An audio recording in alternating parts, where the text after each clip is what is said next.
जामनगर नाम के गांव में एक बूढ़ा आदमी रहता था। वो अपने घर के आगे ही एक ठेले पर फायर मंचूरियन खादी रोस्ट बनाकर बेचता था।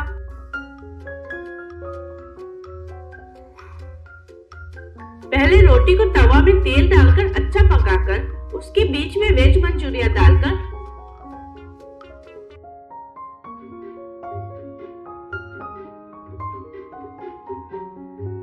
रोल्स बनाता था।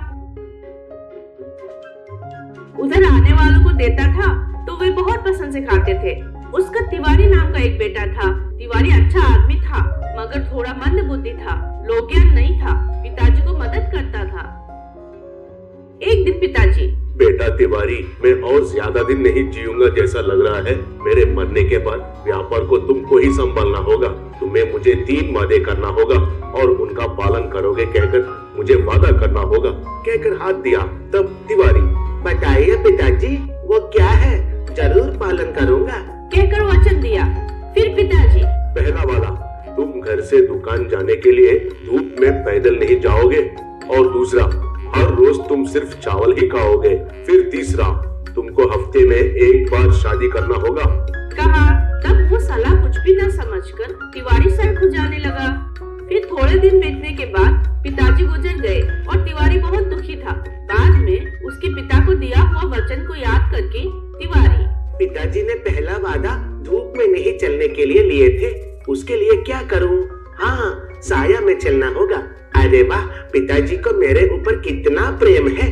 जितना भी खर्चा होने से भी कोई बात नहीं है, एक चंदवा लगाता हूँ। सोचकर घर और ठेले के बीच में एक चांदवा लगाया। उस चांदवा के नीचे से हर रोज जाकर आने लगा।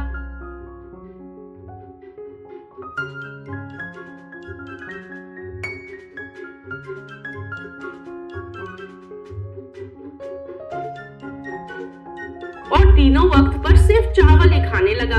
थोड़े दिन के बाद वो खा खा कर बहुत थक गया। अगर कोई उसे खाने पर बुलाता था तो वो नहीं आऊंगा कहने लगा। एक दिन शादी का दलाल आकर, बेटा, अब तुम्हारे लिए रिश्ता लाना मुझसे नहीं होगा। हफ्ते में 1 बार शादी करूंगा कहा तो कौन आएगा जी लड़की देने के लिए?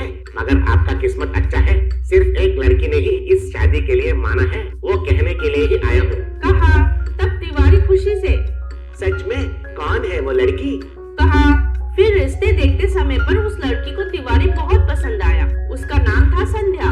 फिर तिवारी ने उसको शरत के बारे में लड़की को याद दिलाया तो वो लड़की, वो सब जानकर आपसे शादी करने के लिए मानी हूँ, आप कुछ भी मत सोचिए, बोली। तब तिवारी बहुत खुश हो गया।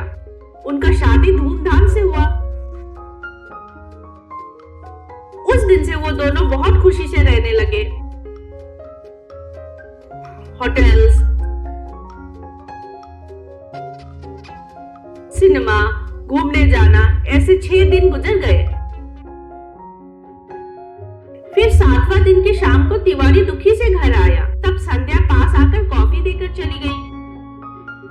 फिर तिवारी दुखी होकर, कल से पिताजी को दिया हुआ वचन के अनुसार संध्या को वापस भेजना होगा, कहकर सोचने लगा।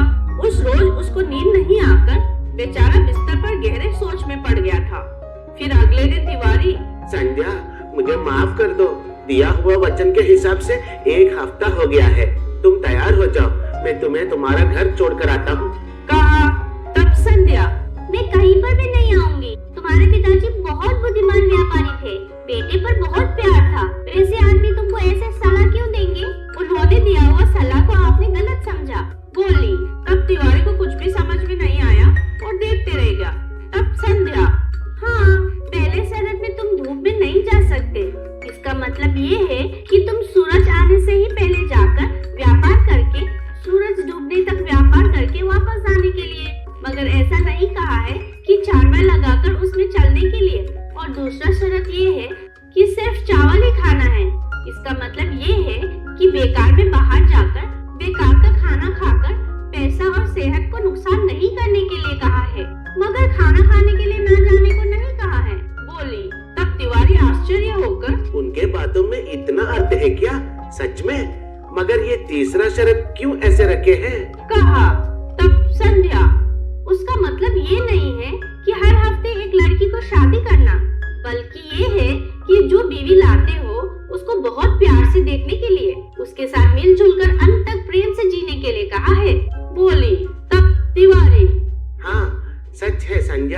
मुझे अभी समझ में आया।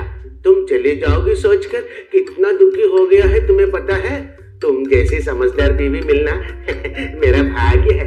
कहकर पास में लिया। उस दिन से दोनों मिलकर बंडी में फ्राइड मंचूरियन खादी रोज बनाकर उसे बेचकर खुशी से जीने लगे। हिमाचल प्रदेश के राज्य में एक छोटा सा गांव था। उसमें ठंड की मौसम आया तो जोर से बर्फ गिरता था। लोग तो स्वेटर्स और मफलर्स के बिना बिल्कुल बाहर ही नहीं आते थे। पैसे वाले घर में हीटर्स लगाते थे तो गरीब वाले लकड़ी जलाकर सर्दी से बचते थे।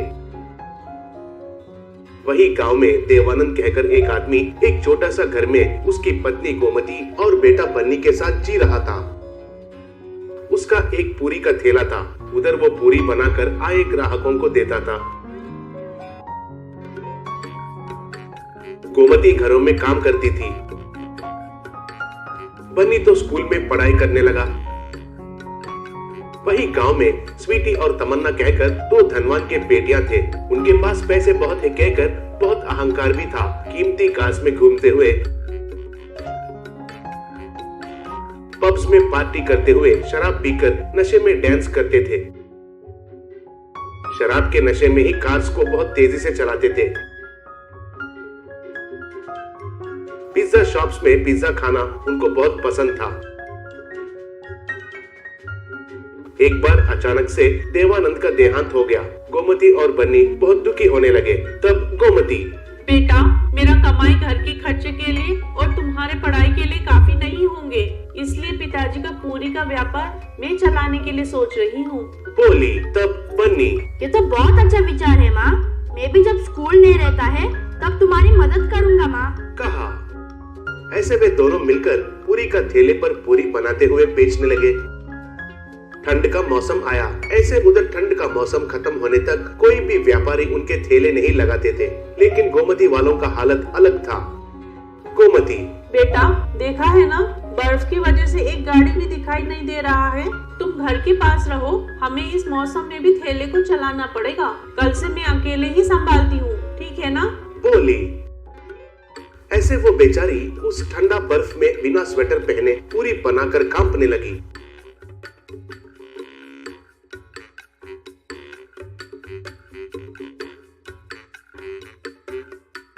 एक दिन स्वीटी और तमन्ना पिज्जा शॉप में उनके कार पर आए, लेकिन वो शॉप बंद हुआ था।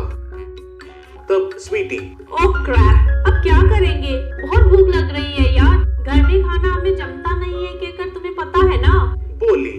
तब तमन्ना को गोमती का पूरी का थैला दिखाई दिया।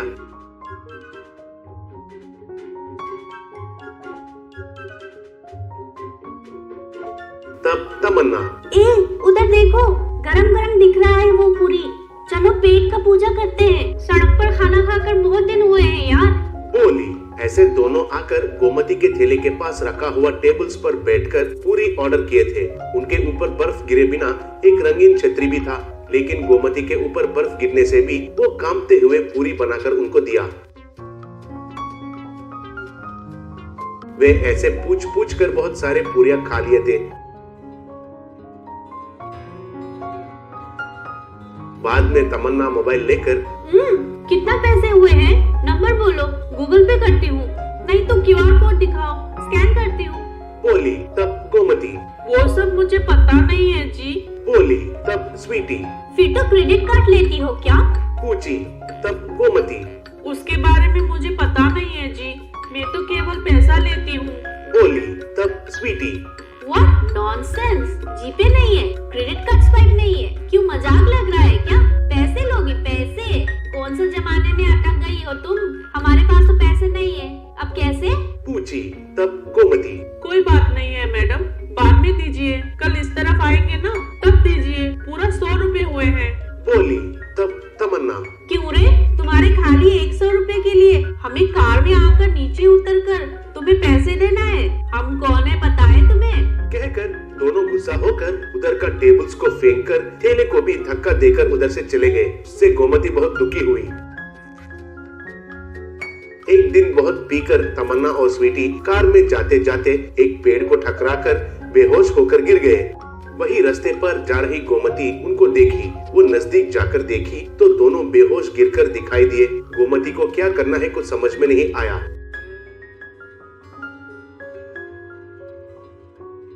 भाग्य अच्छा था कि तभी उधर से एक एम्बुलेंस गुजरने लगी।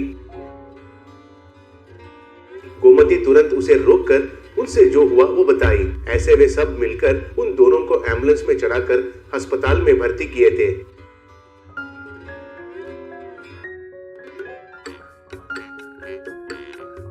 डॉक्टर उनको सही समय पर इलाज करने के वजह से दोनों की जान बच गया। बाद में दोनों को होश आकर डॉक्टर को धन्यवाद कह रहे थे, तब डॉक्टर, आप थैंक्स मुझे नहीं कहना चाहिए, इनको कहना चाहिए। सही समय पर आपको देखकर इधर लेकर आई है, नहीं तो बहुत खतरा हो सकता था। कल से ये औरत इधर ही रुकी हुई है, कहा। तब वे दोनों गोमती को पहचाने और उनको गले में लेकर दोनों ने धन्यवाद कहे। तमन्ना, उस दिन आपका अपमान करने से भी आपने कुछ भी मन में रखे बिना हमारी जान बचाया। आपका ये एहसान जिंदगी भर नहीं भूलेंगे, बोली। तब स्वीटी, हाँ, अब से हम तुम्हारी मदद करेंगे। मेरे डैडी से कहकर तुम्हें एक अच्छा सा नौकरी दिलवाती हूँ, बोली।